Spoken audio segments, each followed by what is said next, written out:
Yeah, real surprised just because of the whole day in itself was pretty crazy. We had a couple guys that tested positive the morning of and a couple close contacts, and then everything happened with Will during the game and then me later in the game. So it was just the ending of a pretty crazy night, and was very surprised and definitely frustrated. Couldn't really do much, just whatever I can do at the house, in the front yard, backyard type thing, and just watch the games from the TV, and just waited to get back. That was pretty much it.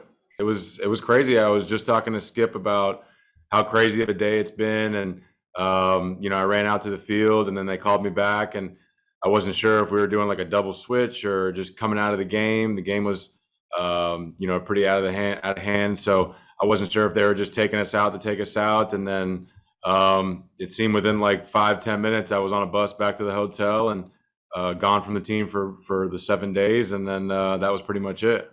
Having come from last year, being a 60 game season, it was a pennant race type feel, definitely more of a sprint type feel. And I think, all of us kind of realize now we're back to the 162 games, and, there's no need to press. There's no need to try and do more. That I think we all realize how much time is really left in the season. So I think we all just kind of stopped and, talked about that and understood that as an offense and realized how much time we have left, and just to settle in and trust that it'll come. And, I think that's exactly what we did. And, that's why we're starting to turn it on as an offense a little bit. Yeah, he's super advanced. He's like I said, as far as baseball IQ comes, he's one of the smartest guys I've been around. He knows the little things about the game, and you can tell from his first year in spring training when we're going over certain plays, certain situations. He always knows where to be. He's he's obviously was a two-way player in Tampa, so has some familiarity on the mound as well. And it's just it is fun. It's fun that a lot more guys besides Jake are comfortable in this league now and comfortable with, giving their information on certain players or on scouting reports or whatever it is. And, I think he just came and fit right in with this group. And, like I said, being a left-handed hitter and getting to have him being a left-handed hitter and see guys attack him the same way as they attack me has been really beneficial for both of us.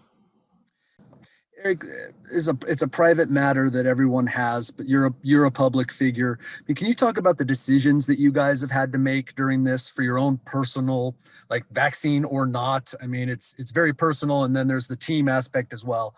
What has that been like for you? Yeah, it's been difficult because you want to follow the protocols as much as you can and do what you can do to be out on the field for your guys and for your team, but at the same time, you want to be as healthy as you can for your family and the future of your family. So, my personal situation was a little frustrating. I was a close contact. I was getting negative COVID test and, still testing positive for antibodies. So it was a situation that I feel, I'm still safe from the virus, and I'm putting my teammates in a safe situation. But it was just something that, we couldn't really fight against the protocols, and MLB has rules that we have to obey. And there's certain choices if players make, then you got to make, or you got to obey certain rules. And that's just kind of what it is at the end of the day. And, we try to do our part to fight it and bring them information that we have. But at the end of the day, they didn't, allow me to get back on the field. So there's really nothing I can do from that point, but just wait the 7 days. I saw there was a tweet. You did seem sort of frustrated by it. Is there anything that happened during this time that made you think twice, or had you made your decision before the season, or what with the information you have and look, you understand that you had to sit out 7 days? Yeah, I think it's something I'm continuing to look into.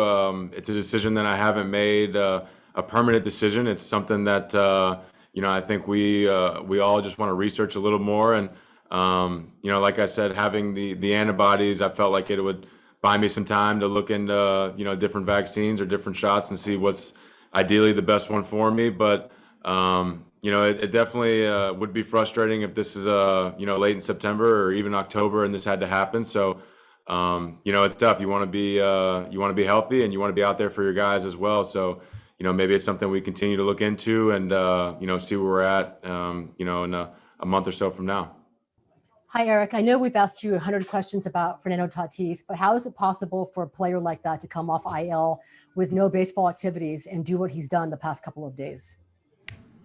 I don't know. It's extremely impressive. It seems like he never ceases to amaze all of us. The type of guy he is and the type of player he is. But yeah, he came back ready to go. It was awesome to see him 4 hits right out of the gates.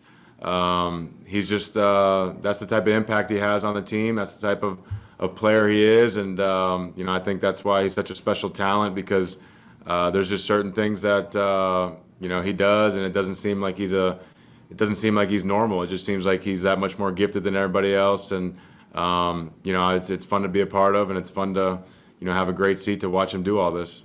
And to just follow up on what you just said to Kevin, both Jace Tingler and AJ Preller have used the word competitive advantage if teams are close to the vaccination threshold. The fact that so many guys had to be away from the team, has that kind of changed perhaps the conversation or perspective on what this team might do?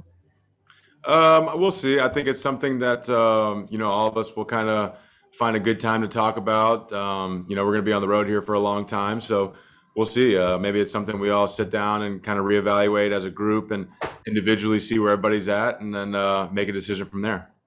Appreciate it. Thank you.